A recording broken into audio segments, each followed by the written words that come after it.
Doğu Türkistan'ın Kaşgar ve Uygur nüfusunun yoğun olduğu diğer bölgelerinde anne babaları aylardır cezaevlerinden farkı olmayan sözde kapalı eğitim merkezlerinde tutulan kimsesiz çocukların yetimhanelere gönderilmekte olduğu, hatta bazılarının Çin'e götürülmekte olduğu belirtildi.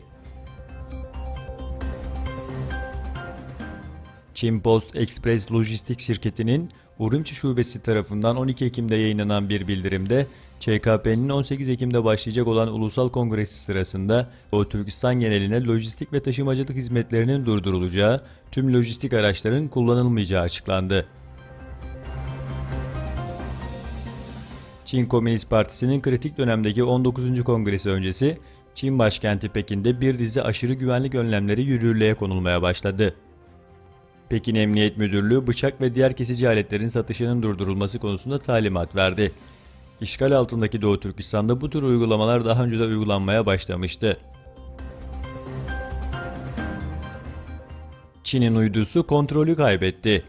Çin'in 2011'de uzaya gönderdiği 8,5 ton ağırlığındaki uzay istasyonu Tiangong-1, Pekin yönetiminin kontrolü kaybetmesinin ardından düşüşe geçti.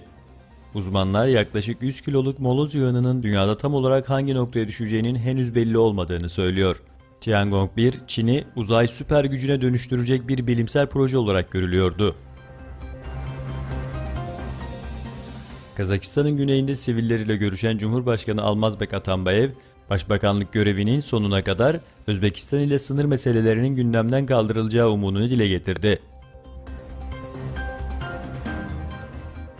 Yemen'in neredeyse tamamı kolera tehdidi altında. Birleşmiş Milletler tarihteki en büyük ve en hızlı yayılan kolera salgınının Yemen'i etkisi altına aldığı ve salgının ülkenin %92'sine yayıldığını bildirdi.